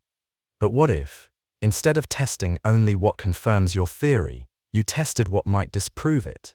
What if you tried calling them instead, or asked someone else if they'd heard from them, or waited to see if they eventually reply, without a prompt? That's the test your brain avoids. And that's congruence bias. your tendency to only test your own hypothesis in one direction by trying to prove it right instead of trying to disprove it. This is what makes it different from confirmation bias. Confirmation bias is about filtering information. Congruence bias is about setting up the test in a flawed way from the start, and it's everywhere. Psychologist Peter Wasson, the same researcher behind the confirmation bias studies, also demonstrated congruence bias through a simple rule discovery task. He gave people a sequence of numbers, 2, 4. He said, "Figure out the rule by giving me more sequences." Most people guessed things like 8, 10, 12, or 20, kept getting yes responses. They thought they'd cracked it, but the real rule was any 3 numbers in ascending order. Nobody tested 1, 3, or 5, 10, 25, or 2, 3, 4 sequences that would have disproven their theory. They were only testing what they believed, not what they didn't. That's the trap. In real life, this shows up in everyday decisions. You suspect your coworker is slacking, so you look for missed deadlines, longer lunch breaks, shorter emails, but you never check if their project was actually finished early. You don't test the opposite hypothesis, that maybe they're just efficient and quiet, because your brain doesn't naturally ask, "How could I prove myself wrong?" It asks, "How can I confirm I'm right?" Congruence bias also sneaks into diagnostics. A doctor suspects a patient has condition A, so they run tests to confirm condition A, but they don't run tests for conditions B, C, or D, which may actually be more likely. This is one reason misdiagnosis happens, not due to lack of knowledge, but due to flawed testing logic. It also affects interviews, investigations, and decision-making. You form a hunch. Then you ask questions designed to validate the hunch, instead of trying to knock it down. That might feel logical, but in science, in strategy, in life, the strongest minds don't just try to prove themselves right. They try to break their own ideas and see if anything's left standing. Congruence bias can also explain stubbornness in relationships. You assume your partner doesn't care, so you keep doing things to test that. You withdraw, you give the cold shoulder, and when they don't immediately chase after you, you go, "See, they don't care," but you never test. What would happen if you just opened up? You don't test the possibility that you might be wrong, because that feels uncomfortable, and your brain wants a clean, confirmable story. Choice supportive bias. You buy a new phone. A few weeks later, the battery isn't great, the camera's kind of meh, and it freezes more than you expected. But when someone asks if you're happy with it, you say, "Yeah, I like it. It's a solid phone." Why? Because you chose it, and your brain wants to protect that choice. That's choice supportive bias. Your tendency to remember your decisions as better than they were, to downplay the flaws of what you chose, and highlight the negatives of the option you didn't.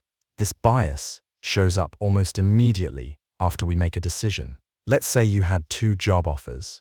You chose one. Within days, your brain starts listing all the reasons why it was the obvious, right choice. The commute is shorter. The team vibe just feels better. Honestly, the other company seemed sketchy, but none of that may have been true before. You're just justifying the decision now that it's done. And if you had picked the other job, you'd probably be saying the same things about that one. This effect has been tested in psychology for decades. In one study, participants were asked to rate 2 similar products. After choosing one, they were later asked to rate both again. Guess what happened? Guess what happened? People rated the item they picked much higher than before, and the one they rejected much lower. Not because the items changed, but because their choice needed to feel smarter. Your brain doesn't just want to be right. It wants to feel right after the fact. You see this in relationships too. Someone breaks up with a long-term partner and starts a new one. Even if the new relationship is objectively worse, they might say things like, "Well, this one just gets me," or "I didn't realize how toxic my last one really was." Because once a choice is made, your brain rewrites the story to support it. It's emotional self-defense. It also shows up in politics. You vote for a candidate. Later, they mess up. But instead of changing your view, you double down. They're better than the alternative. The media's out to get them. Well, at least they're honest. You twist the narrative to support the choice, even if the facts suggest otherwise. That's not loyalty. That's bias. And in finance, you pick an investment, it underperforms. But you say, it's a long game, or it has potential. Meanwhile, the investment you rejected is quietly growing, but you avoid looking at it, because that comparison threatens your decision. So you don't just protect the choice. You attack the alternatives. Choice-supportive bias helps you feel less regret, but it also makes it harder to learn, because if every decision you make is magically the right one, you never stop to ask, did I miss something? Could I have chosen better? Was this really the best fit, or just the one I picked? So how do you fight it? Give yourself permission to say, this choice made sense at the time, but I'm allowed to reevaluate now. Because being loyal to your past self shouldn't mean being blind in the present. Selective perception. Imagine two people watching the same football game. One cheers when the referee makes a call. The other yells that it's rigged. Same play, same moment, completely different interpretations. That's selective perception. Your brain's tendency to filter reality through your existing beliefs, expectations, and emotions. You don't just have opinions. You literally see the world differently based on what you already believe. Psychologists have studied this for decades. In one famous 1954 study by Albert Restorff and Hadley Cantrell, students from two rival colleges watched footage of the same football game. Each group claimed the other team had committed more fouls. Each saw their team as playing fair. They weren't just lying to support their side. They actually perceived the game differently. The researchers called it, they saw a different game. This doesn't just happen in sports. It happens in every area of life where you care about the outcome. Let's say two co-workers hear the same feedback from a manager. One hears it as helpful advice. The other hears it as passive-aggressive criticism. The words are identical, but their interpretation changes the meaning, because their perception was already primed by personality, emotion, history, and bias.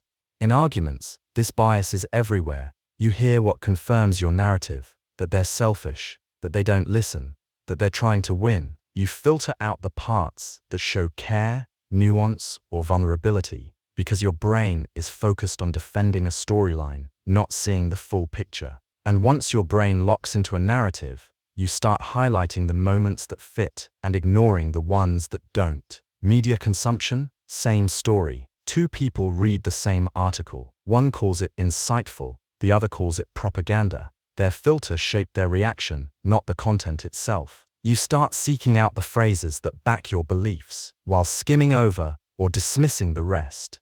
This is why two people can watch the same political debate and walk away more convinced than ever that their side won. It's not about logic, it's about selective reality. Even personal identity is shaped this way.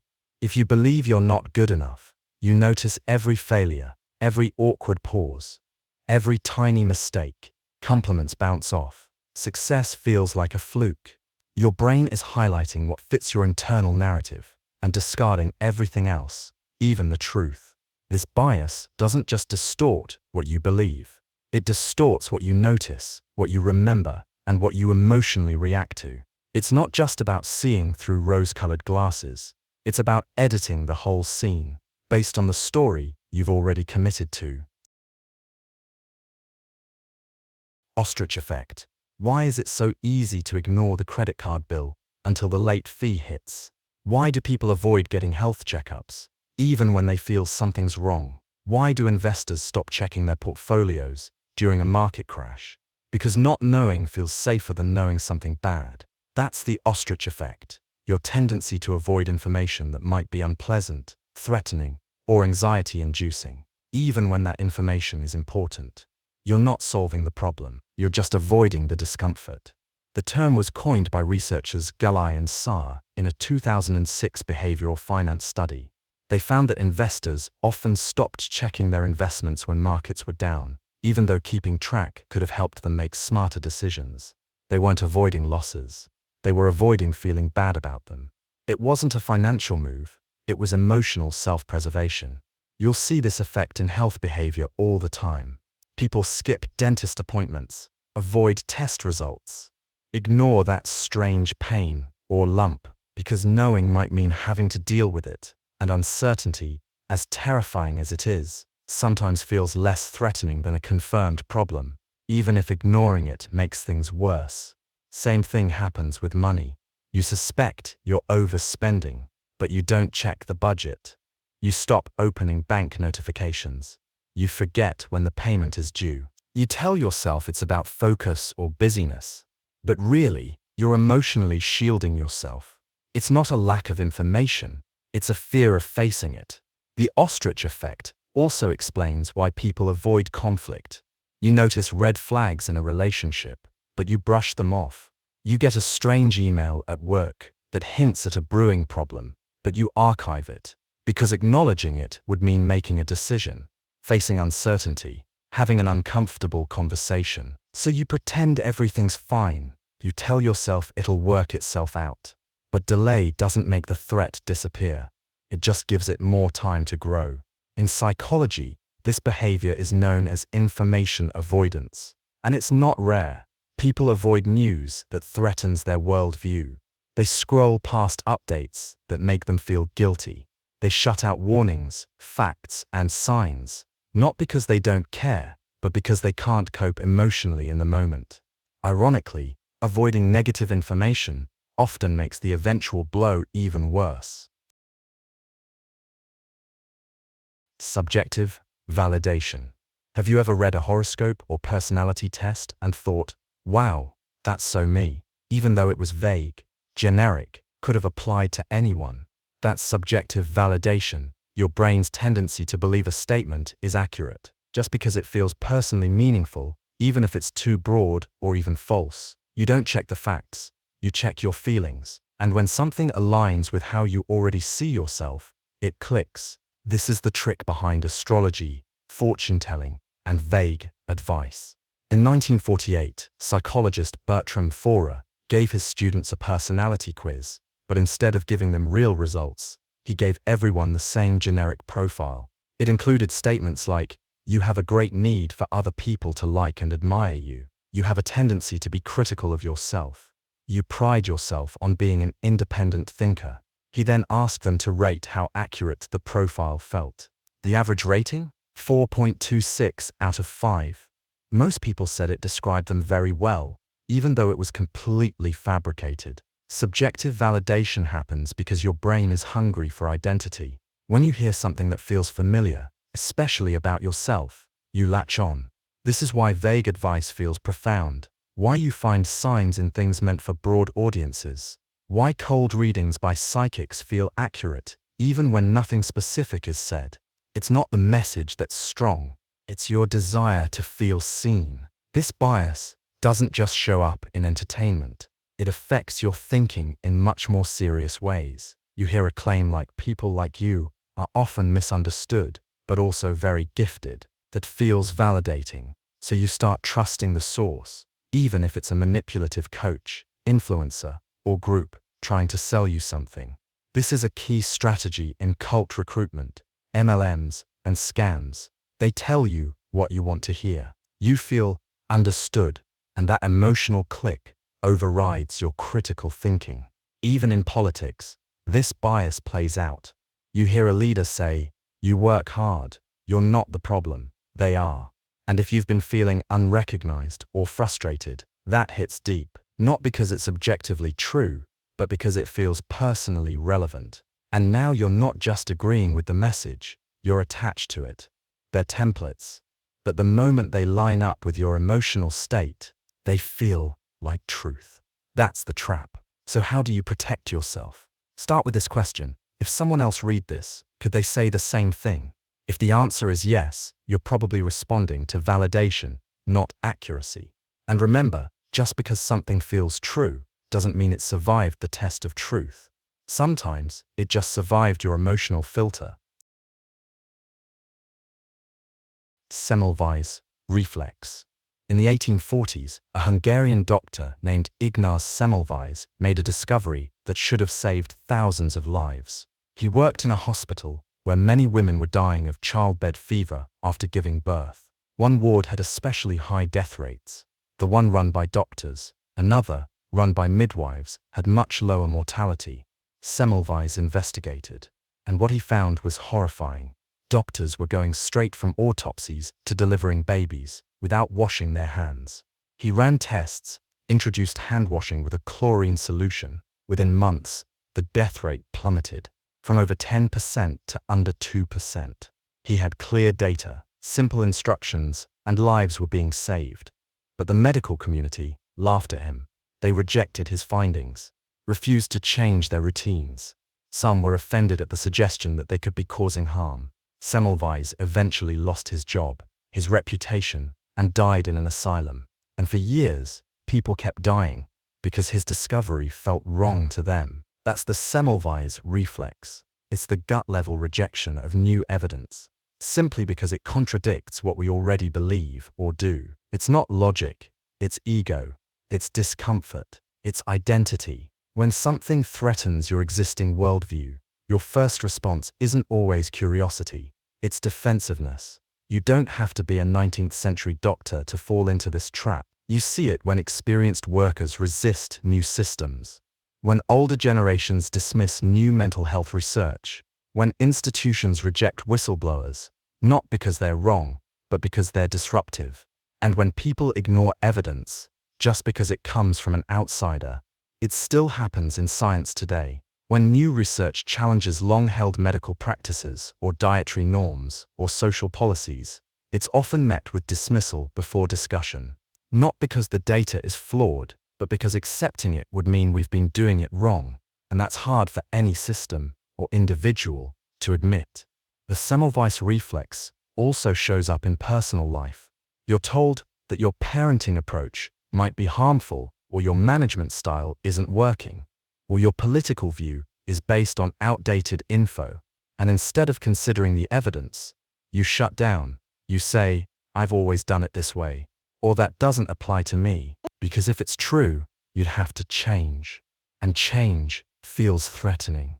The truth is, rejecting something just because it's new is no better than accepting something just because it's familiar. And when the reflex kicks in, you stop evaluating ideas on their merits and start evaluating them based on your comfort level. Bias, blind spot. You probably know someone who's always falling for clickbait, or someone who thinks they're a great judge of character, but keeps trusting the wrong people. Or maybe someone who blindly follows their political tribe, no matter how absurd the argument. And you think, wow, they're so biased. But here's the thing. They're probably thinking the same thing about you. That's the bias blind spot. The tendency to spot cognitive biases in others, but fail to see them in yourself. You believe your judgments are based on reason, that your opinions are shaped by facts, that you, unlike everyone else, are seeing things clearly. But the science says otherwise. In a 2002 study by psychologists Emily Pronin, Daniel Lin, and Lee Ross, participants were asked to read descriptions of common thinking biases like confirmation bias, halo effect, and anchoring. Then they rated how much those biases applied to themselves and to others. The result: people overwhelmingly believed others were susceptible to bias. But when it came to themselves, they rated their own thinking as significantly more objective. This gap persisted even when shown evidence that everyone is affected. In other words, you can be taught about biases, even believe in them, and still think they apply to everyone else more than you. And here's the trap. The smarter or more educated you are, the more likely you are to believe you're above average in reasoning, which ironically makes you more vulnerable to this bias. You think, I'm self-aware, I read psychology books, I know about these things. That belief becomes armor, and suddenly, your very awareness of bias becomes a bias itself. This shows up constantly in arguments. You accuse someone of cherry-picking data. You say they're emotional, tribal, irrational. Meanwhile, you're ignoring the weak points in your own argument, or favoring sources that already agree with you. You can spot their flaws with laser focus, but yours stay hidden behind self-justification. Even in professional settings, this bias creeps in. You think your hiring decisions are objective, your feedback is fair, your judgments are based on merit. But when someone questions your assumptions, you get defensive, because you're not biased, right? That's how the blind spot works. It defends itself from being seen. The danger of the bias blind spot isn't that you're biased, it's that you believe you're not. And that belief makes you less likely to reflect, less open to feedback, and less capable of growth. It turns every mirror into a window, so you're always looking out, never in. Naïve cynicism. When you make a decision, you think about context, your values, the bigger picture. But when someone else does something, you assume it's for self-interest. You forgot to reply to the message. You were busy. They forgot. They're avoiding you. You took a long lunch. You needed a break. They did. They're slacking off. That's naïve cynicism, the tendency to believe that other people are more biased, selfish, or manipulative than you are, even when their behavior is exactly like yours. This bias was first named by social psychologists Ross and Ward, and it's been demonstrated over and over again in studies of negotiation, relationships, and politics. In one experiment, researchers split participants into two groups to read the same essay about a controversial topic. Then they asked each group what they thought the other group would assume about them. Across the board, people expected to be judged unfairly. They assumed the other side would see them as biased, while viewing their own views as reasonable, open-minded, and fair. That's the twist. Naïve cynicism doesn't just mean you think others are wrong. It means you assume they can't help but be selfish. This bias poisons everyday communication. A coworker disagrees with your proposal. They must be trying to score points with management. A friend offers advice. They probably just want to feel superior. Even compliments get twisted. Are they trying to manipulate me? What do they want? It's not that you have evidence of ill intent. You just assume it's there, because you think most people are playing games. The irony? Most people are doing the exact same thing to you. They assume your motives are self-serving, that your logic is a cover for bias, that your kindness has strings attached. And now everyone's interacting through a lens of suspicion, while seeing themselves as the only honest actor in the room. This bias gets worse in high-stakes environments. In negotiations, people undervalue fair offers from the other side because they believe it's a trick. In politics, citizens assume that opposing views are rooted in corruption, stupidity, or greed, not genuine belief or concern. In relationships, people stop taking gestures at face value. They start questioning every move, until trust decays and defensiveness takes over. And here's where it becomes a self-fulfilling prophecy. If you assume people are acting in bad faith, you treat them accordingly, you close off, you get sharp, you become transactional, and eventually, they do start acting that way, not because they were always selfish, but because you treated them like they were. So how do you fight it? Don't blindly assume everyone is good, but don't automatically assume they're out to get you either. Ask, is there another reason they might be doing this? Would I give myself more benefit of the doubt in this situation? If someone assumed I was acting selfishly here, how would I feel? Sometimes, people aren't manipulating you, they're just being human. Naïve realism. I'm not being emotional. I'm just being honest. I'm not biased. I just see things clearly. I've looked at the facts. They haven't. If you've ever thought those things, you've experienced naïve realism, the belief that your view of reality is objective, and that people who disagree with you are somehow missing something, less informed, less rational, or less honest. This isn't arrogance. It's automatic. Your brain isn't trying to deceive you. It's just telling you, this is what's real. But what feels like reality is often just your perspective. Sulla. This bias has been studied extensively in political psychology. In a 1990s study by Lee Ross, people on opposite sides of controversial issues, like the Israel-Palestine conflict, were shown the same news report. But each side believed the report was biased against them. They weren't reacting to the content. They were reacting to the fact that the report didn't perfectly match their view. And so, their conclusion wasn't, this is balance. It was, this is distorted. Because when you think your perspective is the neutral one, anything different feels slanted. This explains why debates go nowhere. You think you're sharing facts. They think you're pushing an agenda. You think they're being emotional. They think you're being cold or manipulative. Each side sees itself as rational, and the other as deluded or dishonest. And the more confident each side is in their realism, the harder it becomes to change anything. This shows up in your daily life too. You think someone's overreacting. That's because you assume you're reacting correctly. You think someone is being unreasonable. That's because you assume your reasoning is neutral. You think someone else just doesn't get it. That's because you assume you do. And every disagreement turns into a personal flaw on their part, never a gap in your own lens. Here's the dangerous part. Naïve realism doesn't just blind you to other perspectives. It makes you resent them. You start to believe that people with different views aren't just wrong, they're irrational, or biased, or dangerous. It turns disagreement into moral judgment, and from there, polarization is inevitable. It also blocks growth. If you believe you already see the world as it is, why change? Why listen? Why challenge your views? You become frozen, locked into a single angle, mistaking it for the whole picture.